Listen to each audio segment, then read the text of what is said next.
राज्य सरकार विरोधात सुप्रियाताईंचा एल्गार. शेतकऱ्यांच्या मागण्यांसाठी होम पिचवरून आंदोलनाला सुरुवात.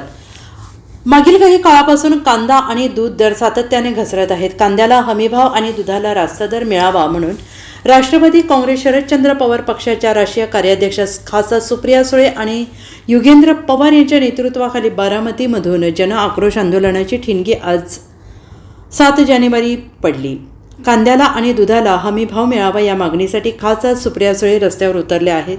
बारामतीमधल्या 3 हत्ती चौकात खासदार सुप्रिया सुळे यांनी शेतकऱ्यांच्या प्रश्नासाठी ठिय्या मांडलाय. त्यांच्या समवेत युवा नेते युगेंद्र पवार यांच्यासह असंख्य कार्यकर्ते उपस्थित आहेत. गेल्या आठवड्यात सुप्रिया सुळे यांनी ग्रामीण भागात दौरा केला होता. यावेळी बहुतांश गावांमध्ये शेतकऱ्यांनी कांद्याच्या दराचा प्रश्न उपस्थित केला होता. तसेच दुधाला उत्पादन खर्चाच्या तुलनेत योग्य भाव मिळत नसल्याच्या तक्रारी केल्या होत्या आणि त्याची दखल घेऊन खासदार सुप्रिया सुळे यांनी आपल्या होम पिचवर राज्य सरकार विरोधात आंदोलन करण्याचा निर्णय घेतला. आज प्रत्यक्षात खासदार सुप्रिया सुळे यांनी रस्त्यावर उतरून आंदोलन सुरू केलं आहे. हाताला काळ्या फिती बांधून सुप्रिया सुळे यांनी आंदोलनात सहभाग घेतला. बळीराजाचं राज्य येऊ दे, जगाचा पोशिंदा जगला पाहिजे, शेतकरी बचाव देश बचाव अशा विविध घोषणांनी आंदोलन कार्यकर्त्यांनी परिसर दणाणून सोडला.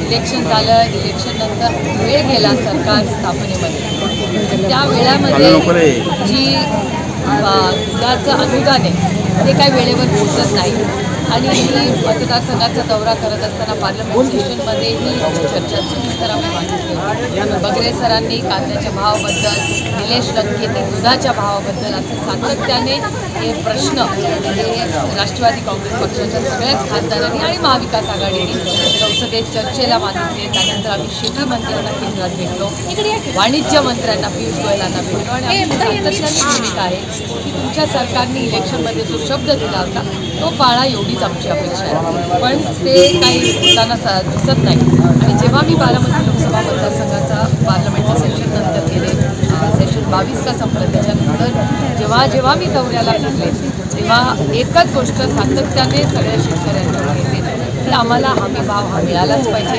दुधाला भाव वाढवून पाहिजे, अनुदान वेळेवर येत नाही आणि अनुदान द्यायच्या ऐवजी आमची भाव वाढ 40 रुपये लिटर ही महाराष्ट्र सरकारने द्यावी शेतकऱ्याला, अशी शेतकऱ्यांची मागणी आहे. म्हणून पहिला टप्पा म्हणून मी पहिलं पत्र लिहिलं महाराष्ट्र सरकारला. महाराष्ट्र सरकारने याचा गांभीर्याने विचार करावा. पण मला ना सरकारकडून काही उत्तर आलं किंवा काही नाही. पुन्हा एकदा आम्ही सरकारला कॉन्टॅक्ट करायचा प्रयत्न केला. सरकारकडून काही मला त्याची नोंदच घेतली नाही. म्हणून नैराश्याने, कारण खूप वेळा आमची सहकार्याची भूमिका होती की सरकारशी चर्चा करून मार्ग काढावा, पण सरकारमध्ये चर्चा करायला कोणीच आम्हाला भेटत नाही. म्हणजे आम्ही अनेक वेळा प्रयत्न करून कोण सरकारमध्ये आहे आणि फक्त देवेंद्रजीच दिसतात ॲक्शन मोडमध्ये आणि त्यातलेही कोल्हापूर गडचिरोली या कामात व्यस्त असल्यामुळे शेवटी नाईलाजाने आम्हाला हा शांततेने हे आंदोलन करायची वेळ त्या सरकारने या राज्यातल्या शेतकऱ्यांवर आणलेली आहे. Bureau report SBN Marathi, Baramati.